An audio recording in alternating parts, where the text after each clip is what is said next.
Bismillahirrahmanirrahim. Assalamualaikum warahmatullahi wabarakatuh. Berita tentang Megatrust ya, sangat heboh sekali. Dan berulang kali menjadi perbincangan dan pembicaraan. Sebuah peristiwa diduga ya, ada peristiwa gempa besar. Walaupun menurut pertimbangan ini masih jadi polemik ya. Pertimbangan para ahli kan memang kita sudah mengalami gempa berulang kali. Nah, terjadinya gempa berulang kali ini justru menjadi pertimbangan atau perhitungan bahwa mestinya tidak akan terjadi gempa yang lebih besar lagi karena sudah ada gempa yang berulang kali terjadi. Nah, kan pergerakan lempeng bumi ini kan akan memang melepaskan energi berupa gempa. Nah, energi itu kalau sudah dikeluarkan sedikit demi sedikit, nah kemudian itu akan menyebabkan tidak akan terjadi gempa yang besar. Ada satu surat di dalam Al-Quran, itu kalau bisa dimaknai al-zalzalah itu adalah gempa bumi. Al-zalzalah. Nah, menarik bagi kita untuk mencoba membicarakan tentang surat Al-Zalzalah ini karena mungkin ada relevansinya lah dengan dugaan adanya perkiraan adanya Megatrust itu. Kalau sebagai sebuah persiapan ya baik-baik saja untuk dilakukan kalau kita ingin mencoba melakukan mitigasi bencana ya, berlatih untuk menghadapi bencana gempa bumi. Tapi sudah tentu ini tidak perlu dilakukan secara berlebihan ya. Ini menurut pribadi saya. Karena Indonesia ini selama berapa ya, selama ya seumur hidup saya yang hampir ya sudah cukup lama ini ya. Mungkin dalam rentang waktu 50 tahun peristiwa gempa bumi yang menyebabkan kerusakan yang begitu besar ya baru sekali kalau di Jawa. Ya mungkin berurutan ya antara Aceh, kemudian Bantul, Jogja, kemudian di Sulawesi itu kan berurutan. Di dalam Al-Quran disebutkan di surat Al-Zalzalah, idza zulzilatil ardu zilzalaha. Apabila bumi digoncangkan dengan guncangan yang dahsyat. Nah, ketika zulzilat digoncangkan al-ardu bumi, zilzalaha dengan goncangan yang kuat. Nah, zilzalah ini masdar dari zalzalnya, zalzilu zilzalan. Sehingga maknanya adalah menguatkan atau litakid dari peristiwa gempa itu, goncangan itu. Jadi goncangan yang sangat kuat. Nah, kemudian kalau kita perhatikan, nah sebenarnya goncangan gempa itu dalam kehidupan kita ya, sepanjang waktu itu selalu ada yang namanya gempa. Walaupun memang gempa itu sendiri tidak kemudian terasa ya. Nah, biasanya kita mengetahui seberapa besar goncangan, seberapa besar gempa itu dari ya, apa namanya, dari berapa skala Richter gitu ya. Biasanya kan kita begitu ya. Berapa skala Richter gitu. Nah, sehingga kita bisa lihat. Tapi mungkin kita tidak begitu tahu ya, apa itu skala Richter. Nah, kalau kita lihat di Wikipedia, nah ternyata skala Richter ini maknanya adalah apa ya, satu ukuran untuk menentukan seberapa besar getaran itu. Nah, kalau kita membayangkan tentang angka-angkanya memang sulit kita bayangkan, tapi yang lebih mudah adalah kita bisa melihat gejala-gejala yang terjadi ya. Misalnya gempa yang terjadi di bawah 2 skala Richter, dari 1 sampai di bawah 2, ini tidak terekam oleh seismograf. Terjadi terus-menerus selama sepanjang masa mungkin ya, sepanjang masa selama jutaan tahun. Tapi ini tidak terekam seismograf. Jadi setiap saat sebenarnya terjadi gempa. Karena memang lempeng bumi ini terus bergerak, lempeng yang ada di bawah kita ini terus bergerak, dan namanya gerak sudah tentu akan melepaskan satu energi, dan energi itu menjadi satu getaran jadi gempa tadi itu. Tapi gempa itu tidak terekam oleh seismograf. Kemudian kalau gempa itu dalam skala 2 sampai di bawah 3 skala Richter, tidak terasa tapi terekam oleh alat seismograf. Nah, ini durasinya, jumlah frekuensinya ya, bukan durasi, frekuensinya lebih dari 1 juta per tahun. Jadi sangat sering terjadi. Mungkin kalau kita punya menghadap ke seismograf, setiap saat selalu ada gempa, karena 1 juta gempa per tahun. Ya. Tapi itu sudah menentu ini dibagi seluruh permukaan bumi yang begitu luas ya. Nah, kalau gempanya ada di tengah laut kan ya tidak terdeteksi di seismograf. Siapa yang masang seismograf di tengah samudera kan tidak ada. Nah, kalau dari 3 sampai di bawah 4, nah ini gempa lemah, seringkali terasa oleh beberapa orang tetapi tidak menimbulkan kerusakan. Ya, sekedar membangunkan orang tidur lah gitu ya. Kalau ini terjadi malam hari atau kalau ke siang hari ya mungkin menyebabkan orang jadi jadi mungkin kalau yang sedang duduk terasa, tapi kalau orang dalam perjalanan nggak tahu gitu ya. Ini lebih dari frekuensinya 100.000 per tahun. Nah, ini juga sering terjadi ya, 100.000 kali per tahun ya. Nah, kemudian kalau skalanya adalah 4 sampai di bawah 5 skala Richter, maka dapat diketahui dari bergetarnya perabot dalam ruangan, suara gaduh, bergetar, kerusakan yang tidak terlalu signifikan. Jadi dari 4 sampai 5 skala Richter. Ini terjadi 10.000 hingga 15.000 per tahun.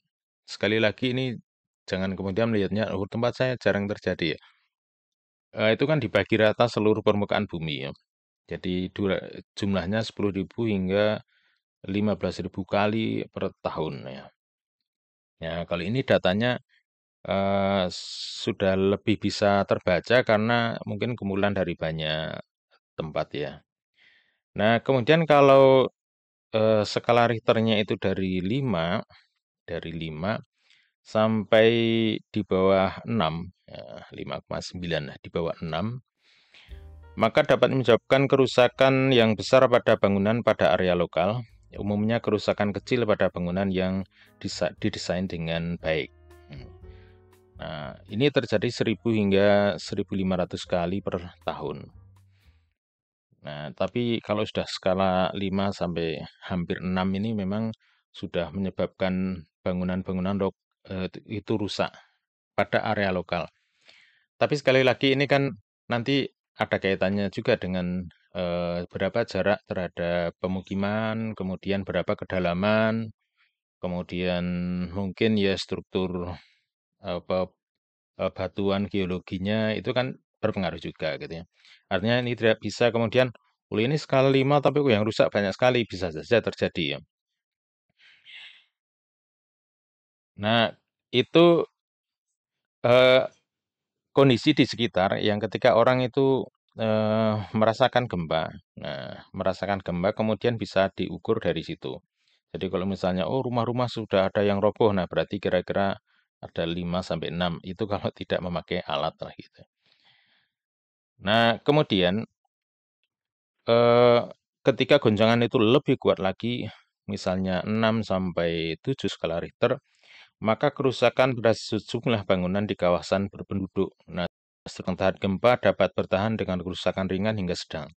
Struktur yang dirancang dengan buruk akan mengalami kerusakan hingga runtuh. Terasa di area yang lebih luas hingga ratusan kilometer dari pusat gempa. Guncangan kuat hingga hebat di daerah epicentrum.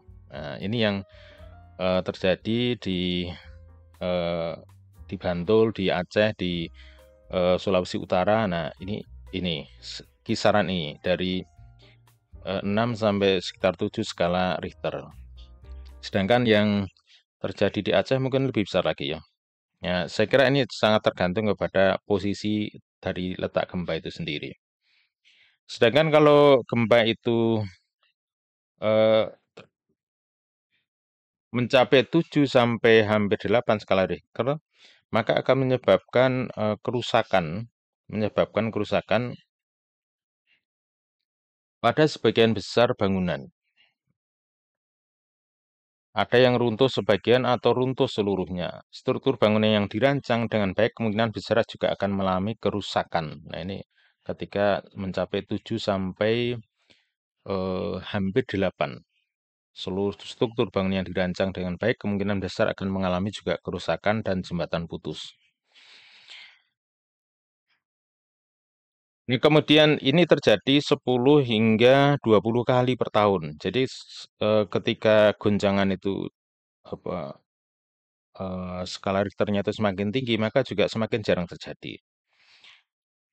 Ini kalau gempa itu sangat besar, 8 sampai 9, eh, 8 sampai 9, 8 atau hampir 9, kerusakan besar pada bangunan dan struktur bangunan yang mungkin hancur akan menyebabkan kerusakan sedang hingga berat pada bangunan kokoh atau tahan gempa, merusak di area yang luas, terasa di wilayah yang sangat luas. Nah, jadi ketika ini sudah gempa yang sangat besar, jadi hampir sampai 9.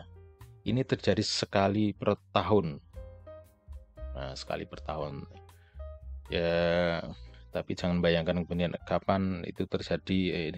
Memang sulit ya, sulit mendeteksinya. Kenapa sulit dideteksi? Karena luasan yang diukur itu sangat luar biasa luasnya, sangat besar sekali. Kan lempengan bumi kan ukurannya ribuan kilometer ya. Jadi bagaimana kita akan memasang satu detektor yang bisa mendeteksi dengan luasan sampai ribuan kilometer. Nah, yang lebih dahsyat lagi kalau ini hanya perkiraan sekali dalam setahun, ada gempa yang mencapai 9 sampai hampir 10 skala Richter. Ini merupakan gempa ekstrim. Nah, gempa ekstrim hampir kehancuran total, kerusakan parah dan keruntuhan pada semua bangunan, kerusakan parah dan guncangan meluas hingga ke lokasi yang jauh, perubahan permanen pada topografi tanah, artinya struktur tanah itu berubah, struktur batuan bisa berubah, lapisan-lapisan batuan bisa berubah, dapat memicu tsunami besar. Nah, gempa bumi Valdivia saat tahun 1960, ini yang mungkin di Chili ya, adalah merupakan gempa terbesar hingga saat ini karena waktu itu gempanya mencapai 9,5 skala Richter. Nah, ini hanya terjadi 1 kali hingga 3 abad, hingga 3 per abad. Jaringannya kira-kira 50 tahun. Nah, ini berbicara tentang ukuran gempa. Nah, sehingga skenario hari kiamat itu adalah di salah satunya adalah gempa bumi. Nah, gempa bumi itu sendiri, kalau kita lihat dari eh, kriteria tentang ukuran sebuah gempa, kemudian kita bisa melihat bahwa skala tertinggi adalah mencapai 10 skala Richter ya. 10 skala Richter. Nah, itu kehancuran total, kerusakan parah dengan keruntuhan pada semua bangunan. Nah, tapi sudah bantu terjadinya gempa itu ada epicentrumnya ya, ada pusatnya, pusat gempa itu ada di satu tempat. Nah, kemudian dampaknya itu bisa menyebabkan kerusakan dalam radius tertentu. Nah, semakin besar apa itu gempa itu terjadi, maka kemudian kerusakan yang terjadi juga radiusnya juga semakin luas. Apa kaitannya dengan pembahasan tentang surat Al-Zalzalah ayat 1 ini? Jadi kalau kita membayangkan peristiwa hari kiamat, sepertinya dalam kondisi yang tenang-tenang saja, tidak ada badai, tidak ada gempa, tidak ada apa-apa gitu. Ada orang yang mengatakan gimana kiamat bisa terjadi gitu. Sepertinya sulit dibayangkan kerusakan seluruh permukaan bumi. Karena kita selalu membayangkan toh gempa juga terjadinya lokal gitu ya, terjadinya di tempat-tempat tertentu saja. Tapi sebenarnya kita sudah bisa melihat bahwa gempa itu pertama sulit diprediksi. Kemudian ya hampir bisa dikatakan tidak bisa diprediksi. Jadi yang bisa dilakukan adalah mungkin ketika gempa sudah terjadi ada sirine untuk mengingatkan orang ada tsunami, bahaya tsunami. Tapi tidak ada sirine yang mengatakan sebentar lagi, 1 jam lagi akan terjadi gempa, itu nggak ada. Nah, kita bayangkan kalau kemudian gempa itu skala Richternya itu dinaikkan. Skala Richter ya. Jadi sebenarnya skala Richter ini sudah skala masa lalu ya, skala yang sudah tidak dipakai. Tapi istilah yang baru itu dengan magnitudo. Magnitudo itu tapi besarannya sama antara skala Richter dengan magnitudo itu. Jadi angka yang dipakai itu sama. Jadi kalau magnitudo gempa itu maksimal sampai 9,9, itu kalau kemudian dilipat 2 kali kan sudah nggak terbayang lagi seberapa besar kerusakan yang terjadi. Sedangkan ketika 9,9 sudah bisa dilihat seluruh bangunan itu runtuh, seluruh bangunan itu roboh. Bangunan yang paling kokoh sekalipun akan roboh karena gempa yang sudah sampai setinggi itu. Nah, sehingga skenario kiamat itu bisa saja terjadi, eh, ya bukan bisa saja, tapi ayat ini sudah menggambarkan eh, di antaranya adalah terjadinya gempa, gempa yang sangat kuat. Nah, kalau skala Richternya itu dikalikan 1,5 saja, jadi 15 ya. Nah, sudah bisa dibayangkan seluruh permukaan bumi ini hancur. Demikian juga kalau durasinya, nah gempa itu kan hitungannya hanya beberapa menit. Kalau misalnya dirubah menjadi setengah jam atau 1 jam saja, maka seluruh permukaan bumi ini akan hancur. Oleh karena itu, skenario tentang kiamat bukan sesuatu yang sulit, bukan sesuatu yang rumit untuk kita bayangkan ya. Semakin kita memahami peristiwa alam, terjadinya bencana, gempa bumi, dan sebagainya itu, semakin memudahkan bagi kita untuk memahami, oh ternyata iya. Bisa jadi keyakinan kita tentang kiamat itu seperti hanya kita menghayati pernah terjadi gempa yang ada pada kita, tapi dengan durasi dan dengan magnitudo yang lebih tinggi lagi. Nah, pada akhir dari surat ini memberikan kesadaran kepada kita untuk memperhitungkan diri kita, menghisap diri kita, karena eh, setiap kita akan mempertanggungjawabkan perbuatan yang kita lakukan ketika sudah terjadi hari kiamat. Kemudian setiap orang akan membawa amalnya masing-masing dan itu ditampakkan kepada semua manusia. Jadi di saat itu setiap orang yang menanam kebaikan dia akan mendapatkan kebaikan juga, dan di saat orang itu melakukan keburukan maka keburukan itu juga akan terlihat juga. Maka Rasulullah SAW untuk memotivasi kita semuanya untuk mengingat surat ini, maka Rasulullah menyatakan bahwa surat Al-Zalzalah ini adalah merupakan Rub'ul Quran, seperempat dari Al-Quran.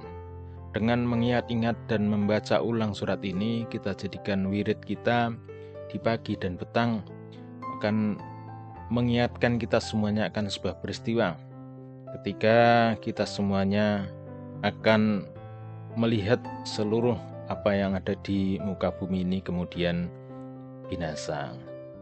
Tapi sudah penentu bukan kita akan berharap kita tidak bertemu dengan hari kiamat itu, dan kita sepanjang kita masih memperbincangkan tentang hari kiamat dan meyakini tentang hari kiamat, maka hari kiamat itu masih jauh dari diri kita.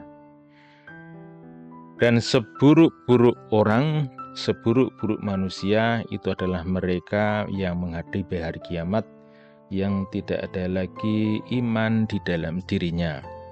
Nah, di saat ketika kita masih memperbincangkan tentang hari kiamat dan menumbuhkan kesadaran dalam diri kita untuk beramal soleh, maka hari kiamat itu belum akan terjadi. Demikian, semoga meningkatkan pemahaman kita, menambah semangat kita dalam beramal.